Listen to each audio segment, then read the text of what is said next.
नमस्ते दोस्तों। तो आज हम जानेंगे कि हम किस तरह से डायबिटीज़ मैनेज कर सकते हैं, क्योंकि बहुत सारी क्वेरीज आई है मेरे पास इस रिगार्डिंग कि किस तरह से हम डायबिटीज़ कंट्रोल करें या मैनेज करें। तो सबसे पहले हम बात करेंगे डायबिटीज़ मैनेज करने के लिए जो हमें जिन चीज़ों का ध्यान रखना है। सबसे पहला आता है डाइट, यानी खान पान का कंट्रोल। फिर दूसरा आता है फिजिकल एक्टिविटी, यानी कि खेल कूद या एक्सरसाइज, योगा, वॉकिंग वगैरह वगैरह। तीसरे में आता है मेडिसिन या मेडिकेशंस, और चौथे में आता है रेगुलर फॉलोअप्स। तो सबसे पहले हम डिस्कस करते हैं किस तरह से डाइट यानी खान पान हमारे जीवन में डायबिटीज़ को मैनेज करने में हेल्प करता है। सबसे पहले डायबिटीज़ में चीनी या गुड़ या मीठी चीज़ें बिल्कुल अवॉइड करनी चाहिए। इसके अलावा अगर हम बात करें फ्रूट्स की, तो फ्रूट जैसे कि आम, केला, चीकू, सीताफल वगैरह अवॉइड करना चाहिए।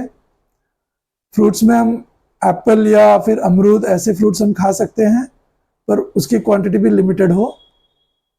इसके अलावा अगर हम बात करें ऑयल की, तो तेल पर मंथ पर पर्सन हाफ लीटर यानी आधे लीटर पर पर्सन से ज़्यादा नहीं होनी चाहिए बिल्कुल भी। और एक बात का खास ध्यान रखना है कि तेल को चेंज करके खाना है। जैसे कि सपोज करो एक पर्टिकुलर महीने में हमने सरसों का तेल खाया, उसके अगले महीने कॉटन सीड या कपास का, उसके अगले महीने कुछ और सनफ्लावर ऑयल। ऐसे तेल को चेंज करना भी बहुत ज़रूरी है, क्योंकि किसी एक तेल में कोई एक गुण है, किसी दूसरे तेल में दूसरे गुण है। तो अलग अलग चीज़ें हमारी बॉडी को एक वैरायटी मिल जाती है। तो ये बहुत ही इंपॉर्टेंट है कि हम अपने तेल को चेंज करते रहें, पहली बात। और दूसरी बात, ऑयल की क्वांटिटी को लिमिट रखें। यानी कि अगर सपोज करो फैमिली में 4 मेंबर हैं, तो आप समझ लो अगर पर पर्सन हम हाफ लीटर बात करें तो मैक्सिमम 2 लीटर ये मैक्सिमम लिमिट है। इससे कम हो 1 लीटर या 1.5 लीटर हो तो और भी अच्छा है। इसके अलावा अगर हम अनाज की बात करें, तो अनाज में बहुत ज़्यादा डिफरेंसेस नहीं होता है, बट फिर भी देखा गया है कि ज्वार, बाजरा कंपैरेटिवली थोड़ा बेटर है। इसके अलावा अगर हम सब्जियों की बात करें, तो डायबिटिक्स वैसे लगभग सभी सब्जियां खा सकते हैं, पर फिर भी कुछ सब्जियां जैसे कि आलू, इसकी मात्रा को कम कर देना ठीक रहता है। अगर हम डायबिटीज़ में बाकी चीज़ों को देखें, डाइट में जैसे हमने देखा सब्जियां, अनाज, इसके अलावा तेल देखा, और फ्रूट, स्वीट्स वगैरह। तो बेसिकली अगर हम मोटा मोटी इतना भी टेक केयर करते हैं, तो लगभग हम मैनेज कर पाएंगे। हमें खासकर चीनी को लेकर बहुत स्ट्रिक्ट हो जाना है। जैसे कि चाय भी हो तो वो मीठी नहीं होनी चाहिए, फीकी होनी चाहिए। इसके अलावा बहुत बार देखा गया है कि कभी कभी ट्रैवल्स में हमें बहुत कुछ चीज़ें नहीं मिल पाती है, तो उसमें हमें ये गौर करना है कि हमारी क्वांटिटी बहुत ज़्यादा ना हो। यानी कि बहुत ज़्यादा, काफ़ी लोग समझ लो कोई किसी इसमें जस्ट में या फिर किसी बहुत ही हैवी खाना हो जाता है, कभी कभी कोई भी इनविटेशन होती है, तो हमें ये ध्यान रखना है कि बहुत हैवी एक साथ नहीं खाना है। यानी कि खाने को थोड़ा डिवाइड करके खाना है। डिवाइड कैसे? जैसे कि सपोज करो किसी ने ब्रेकफास्ट किया, लंच और डिनर, तो ब्रेकफास्ट और लंच के बीच में मिड मॉर्निंग स्नैक्स होता है, और लंच और डिनर के बीच में जैसे मिड इवनिंग स्नैक्स होता है। तो इस इवनिंग स्नैक्स और मिड मॉर्निंग जो स्नैक्स है वो भी ज़रूरी है। उसमें बहुत ज़्यादा हाई कैलोरी वाली चीज़ें नहीं होनी चाहिए, और कैलोरी का खास ध्यान रखना है। कैलोरी जैसे कि घी, तेल वगैरह, ये हाई कैलोरी वाली चीज़ें होती है, जबकि जैसे कि सलाद हुआ या फिर कुछ स्प्राउट्स हुआ, ये कम कैलोरी वाली चीज़ें होती है। तो हमारा बेसिक फोकस कम कैलोरी वाली चीज़ों पे रहना चाहिए, जिससे कि हमारे मोटापा ना हो और डायबिटीज़ अनकंट्रोल्ड ना हो। तो डायबिटीज़ कंट्रोल करने के लिए हमें ये बहुत ध्यान रखना है कि कैलोरी कम हो खान पान में। इसके अलावा जैसे हमने अभी डिस्कस किया, उस तरह का ऑयल या अनाज या फिर सब्जियां जो भी है, वैसे हम अगर उपयोग करें तो हम डायबिटीज़ को मैनेज कर सकते हैं।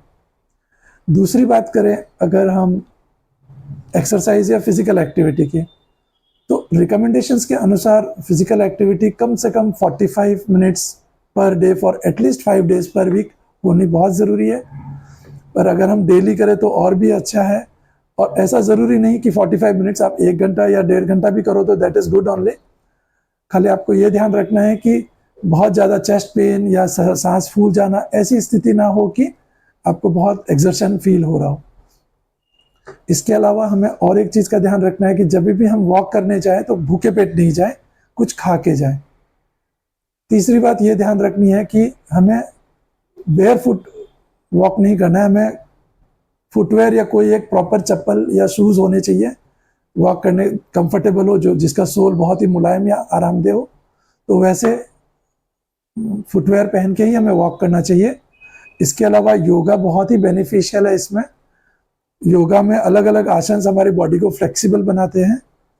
इसके अलावा अगर हम फिजिकल एक्टिविटी की बात करें तो एरोबिक्स, जिसको हम जो हमारी सांस की धड़कनों को बढ़ाते हैं, जैसे कि स्कीपिंग, जंपिंग या फिर स्विमिंग, इस तरह के जो एरोबिक एक्सरसाइजेस हैं वो भी बहुत हेल्पफुल होते हैं।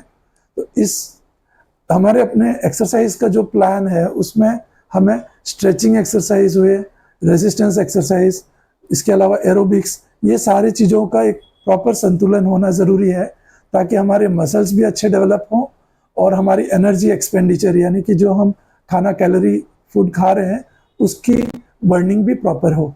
तो एक तरह से देखा जाए तो फिजिकल एक्टिविटी में हमें खास ये ध्यान रखना है कि एक नियमितता बहुत होनी ज़रूरी है। दूसरा, ये एटलीस्ट हमारे बॉडी के ऊपर से एक्सरसाइज नहीं करनी है। इसके अलावा अगर हम रेगुलर रहें तो हम डायबिटीज़ को प्रॉपर मैनेज कर सकते हैं। अब तीसरी बात करें हम अगर मेडिसिन या मेडिकेशंस की, तो इसमें बेसिकली बहुत सारी मेडिसिन होती है। अगर हम सबसे पहले डाइट से कंट्रोल करते हैं, फिर एक्सरसाइज, डाइट और कसरत से जब कंट्रोल नहीं हो पाती है तो हमें मेडिसिन की ज़रूरत पड़ती है।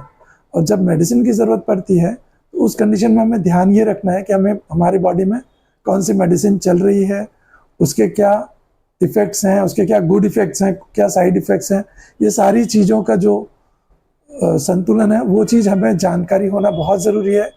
इसीलिए जब भी कोई मेडिसिन स्टार्ट करता है तो हमारे बॉडी के कुछ ऐसे टेस्ट हैं वो टेस्ट करवा लेना बहुत ज़रूरी है, जैसे कि किडनी का टेस्ट, लीवर का टेस्ट, एवरेज शुगर वगैरह। ये टेस्ट बेसिकली हमें ये बताता है कि कौन सी मेडिसिन सबसे सेफ रहेगी आपके लिए। तो प्रॉपर एक कोई भी आपके आसपास के नियरेस्ट कोई स्पेशलिस्ट हो, उनके संपर्क में रहना ज़रूरी है। क्यों ज़रूरी है? क्योंकि दवाइयों के डोज में बहुत बार उतार चढ़ाव होता है, क्योंकि कभी लो शुगर हो गया, हमें डोज कम करना पड़ सकता है, या कभी अगर कंट्रोल नहीं आ रहा है और हमें टाइमली शुगर मेडिकेशंस का डोज बढ़ाना पड़ सकता है, तो मेडिसिन का डोज ऊपर भी हो सकता है, नीचे भी हो सकता है। तो ये जो चेंजेस है, ये चेंजेस अगर टाइमली हो तो हमारे बॉडी को कोई कॉम्प्लिकेशंस नहीं आते हैं। अब बॉडी में कॉम्प्लिकेशन, जैसे कि अगर सपोज करो कि किसी की शुगर अगर अनकंट्रोल्ड है और वो मेडिसिन तो बराबर ले रहा है, पर फिर भी उसकी भूखे पेट की शुगर या खाने के बाद की शुगर अगर अनकंट्रोल्ड है, तो देखा गया है कि धीरे धीरे कोई आंखों की समस्या या फिर कोई किडनी या कोई दूसरी प्रॉब्लम्स अनकंट्रोल्ड शुगर के कारण डेवलप हो सकती है। तो हमें ये ध्यान रखना है कि मेडिसिन की जो डोसेज है वो प्रॉपर टाइम में बढ़ाना या घटाना जो है वो प्रॉपर टाइम में करें। तो इसके लिए एक, जैसा मैंने फोर्थ वाला पॉइंट बताया कि रेगुलर फॉलोअप्स, तो आप अपने जो भी डॉक्टर हैं उनसे रेगुलर फॉलोअप में रहिए ताकि आपकी डोज अगर घटानी हो तो घटा सके टाइमली, ऐसा ना हो कि बॉडी में कोई एक्सेस दवाइयाँ जा रही हो। तो मेरे ख्याल से संक्षिप्त में मैं इतना ही कहना चाहूँगा। बाकी आपको कोई भी डाउट हो, कुछ हो, तो आप कमेंट में बता सकते हैं ताकि मैं नेक्स्ट वीडियो आपके उन्हीं डाउट के ऊपर बनाऊं। धन्यवाद।